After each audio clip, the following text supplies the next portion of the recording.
ಎಲ್ಲರಿಗೂ ನಮಸ್ಕಾರ. Welcome back to my channel. ನಾನು ಲಾವಣ್ಯ. ನಾನಿವತ್ತು ಆಲೂಗಡ್ಡೆ ಬೋಂಡನ ಮಾಡೋದು ತೋರಿಸ್ತಾ ಇದ್ದೀನಿ. ತುಂಬ ಸುಲಭವಾಗಿ ಮಾಡ್ಕೋಬೋದು, ತುಂಬ ಕ್ರಿಸ್ಪಿಯಾಗಿ ಕೂಡ ಇರುತ್ತೆ. ಚಳಿಗಾಲದಲ್ಲಿ ಈ ರೀತಿ ಮಾಡ್ಕೊಂಡು ತಿಂದ್ರೇ ತುಂಬಾ ಚೆನ್ನಾಗಿರುತ್ತೆ. ಅದಕ್ಕೂ ಮುಂಚೆ ಯಾರೆಲ್ಲ ನನ್ನ ಚಾನಲ್ನ ಸಬ್ಸ್ಕ್ರೈಬ್ ಮಾಡ್ದೇ ನೋಡ್ತಾ ಇದ್ದೀರೋ ದಯವಿಟ್ಟು ಸಬ್ಸ್ಕ್ರೈಬ್ ಮಾಡಿ, ಬೆಲ್ ಐಕಾನ್ನು ಕೂಡ ಆನ್ ಮಾಡ್ಕೊಳ್ಳಿ. ಮೊದಲಿಗೆ ನಾನಿಲ್ಲಿ ಕಡಲೆ ಹಿಟ್ಟನ್ನು ನೀಟಾಗಿ ಜರಡಿ ಹಿಡಿದು ತೊಗೊಂಡಿದ್ದೀನಿ. ನಂತರ ನಾನಿಲ್ಲಿ ಅರ್ಧ ಬೌಲ್ನಷ್ಟು ಅಕ್ಕಿ ಹಿಟ್ಟನ್ನು ತೊಗೊಂಡಿದ್ದೀನಿ. ನಾನೀಗ ಅಕ್ಕಿ ಹಿಟ್ಟನ್ನು ಯಾವ ಬೌಲಲ್ಲಿ ತೊಗೊಂಡಿದ್ದೀನೋ ಅದೇ ಬೌಲ್ನಲ್ಲಿ ಕಡಲೆ ಹಿಟ್ಟನ್ನು 1.5 ಬೌಲ್ನಷ್ಟು ಕಡಲೆ ಹಿಟ್ಟನ್ನು ತೊಗೊಂಡಿದ್ದೀನಿ. ಅಕ್ಕಿ ಹಿಟ್ಟನ್ನು ಅರ್ಧ ಬೌಲ್ನಷ್ಟು ತೊಗೊಂಡಿದ್ದೀನಿ. ಈ ಮೆಜರ್ಮೆಂಟಲ್ಲಿ ಮಾಡಿದರೆ ತುಂಬಾ ಚೆನ್ನಾಗಿರುತ್ತೆ. ನೀವು ಕೂಡ ಒಂದ್ಸಲ ಟ್ರೈ ಮಾಡಿ. ಇದೇ ಸಮಯದಲ್ಲಿ ರುಚಿಗೆ ತಕ್ಕಷ್ಟು ಉಪ್ಪನ್ನು ಕೂಡ ಆ್ಯಡ್ ಮಾಡಿದ್ದೀನಿ. ನಿಮಗೆ ಖಾರ ಎಷ್ಟು ಬೇಕು ನೋಡಿಕೊಂಡು ಚಿಲ್ಲಿ ಪೌಡ್ರನ್ನು ಕೂಡ ಆ್ಯಡ್ ಮಾಡಿಕೊಂಡು ಸ್ವಲ್ಪ ನೀರನ್ನು ಹಾಕ್ಕೊಂಡು ನೀಟಾಗಿ ಮಿಕ್ಸ್ ಮಾಡ್ಕೊಳ್ಳಿ. ನೀರನ್ನು ಒಂದೇ ಸಲ ಹಾಕ್ಕೊಂಡು ಮಿಕ್ಸ್ ಮಾಡ್ಕೋಬಾರ್ದು. ಹಿಟ್ಟನ್ನು ಕಲಸೋಬೇಕಾದ್ರೆ ಮಿಕ್ಸ್ ಮಾಡಬೇಕಾದ್ರೆ ನೀಟಾಗಿ ನೋಡಿಕೊಂಡು ನೀರು ಎಷ್ಟು ಬೇಕು ಅಷ್ಟು ನೋಡಿಕೊಂಡು ಹಾಕ್ಕೊಂಡು ಮಿಕ್ಸ್ ಮಾಡ್ಕೋಬೇಕು. ನೋಡಿ, ಈ ಕನ್ಸಿಸ್ಟೆನ್ಸಿನಲ್ಲಿ ಹಿಟ್ಟು ಇರಬೇಕು. ಜಾಸ್ತಿ ನಾನು ತುಂಬ ತೆಳುವಾಗಿಯೂ ಕಲಿಸ್ಕೊಂಡಿಲ್ಲ, ತುಂಬ ಗಟ್ಟಿಯಾಗಿಯೂ ಕಲಿಸ್ಕೊಂಡಿಲ್ಲ. ನೋಡಿ, ಈ ಕನ್ಸಿಸ್ಟೆನ್ಸಿನಲ್ಲಿ ನಾನು ಹಿಟ್ಟನ್ನು ಕಲಿಸ್ಕೊಂಡಿದ್ದೀನಿ.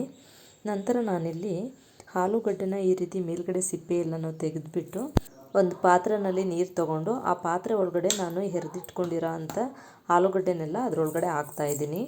ನಂತರ ನಾನಿಲ್ಲಿ ಚಿಪ್ಸ್ ಮಾಡೋದಿರುತ್ತಲ್ವ, ಅದರ ಸಹಾಯದಿಂದ ಈ ರೀತಿ ಆಲೂಗಡ್ಡೆನ ಸ್ಲೈಸ್ ಥರ ಕಟ್ ಮಾಡ್ಕೊತಾ ಇದ್ದೀನಿ.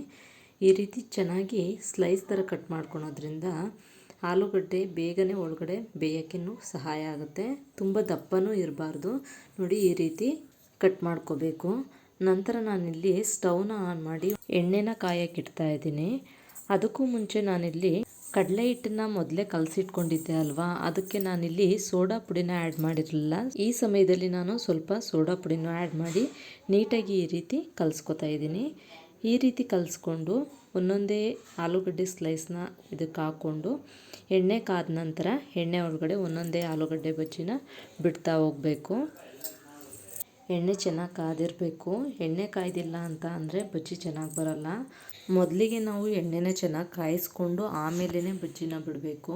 ಯಾವಾಗಲೂ ನಾವು ಬಜ್ಜಿ ಮಾಡಬೇಕಾದ್ರೆ ಬಜ್ಜಿ ಎಣ್ಣೆಯಲ್ಲಿ ಮುಳುಗುವಷ್ಟು ಎಣ್ಣೆನ ಹಾಕಿರಬೇಕು. ಇಲ್ಲ ಅಂದರೆ ಒಂದು ಕಡೆ ಬೇಯುತ್ತೆ, ಇನ್ನೊಂದು ಕಡೆ ಬೆಂದಿರಲ್ಲ, ಆ ರೀತಿ ಆಗಿಬಿಡುತ್ತೆ. ನೀವು ನೋಡ್ತಾ ಇರ್ಬೋದು ಬಜ್ಜಿದು ಕಲರ್ ಚೇಂಜ್ ಆಗ್ತಾ ಇದೆ.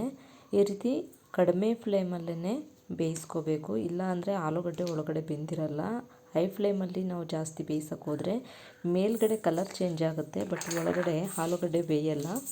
ನಾವು ಯಾವುದೇ ಎಣ್ಣೆ ಪದಾರ್ಥ ಮಾಡಬೇಕಾದ್ರೂ ಮೀಡಿಯಮ್ ಫ್ಲೇಮಲ್ಲೇ ಬೇಯಿಸ್ಕೊಳೋದು ಒಳ್ಳೆಯದು. ಯಾಕೆ ಅಂದರೆ ಎಣ್ಣೆಯಲ್ಲಿ ಯಾವುದೇ ಪದಾರ್ಥನ ಹಾಕಿದ್ರೂ ಬೇಗ ಕಲರ್ ಚೇಂಜ್ ಆಗುತ್ತೆ, ಬಟ್ ಒಳಗಡೆ ಬೆಂದಿರೋದಿಲ್ಲ.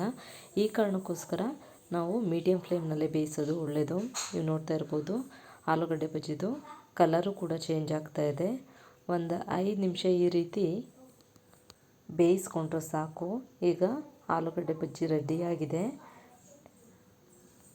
ಇದನ್ನು ಈಗ ನಾವು ಒಂದು ಪ್ಲೇಟಿಗೆ ಸರ್ವ್ ಮಾಡ್ಕೊಳ್ಳೋಣ.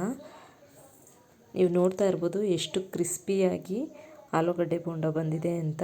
ನೀವು ಕೂಡ ಈ ರೀತಿ ಒಂದು ಸಲ ಟ್ರೈ ಮಾಡಿ, ಹೇಗಿತ್ತು ಅಂತ ಕಮೆಂಟ್ ಮೂಲಕ ತಿಳಿಸಿ. ವಿಡಿಯೋ ಇಷ್ಟ ಆಗಿದ್ದಲ್ಲಿ ಒಂದು ಲೈಕ್ ಮಾಡಿ, ಶೇರ್ ಮಾಡಿ, ಸಬ್ಸ್ಕ್ರೈಬ್ ಮಾಡಿ. ಧನ್ಯವಾದಗಳು.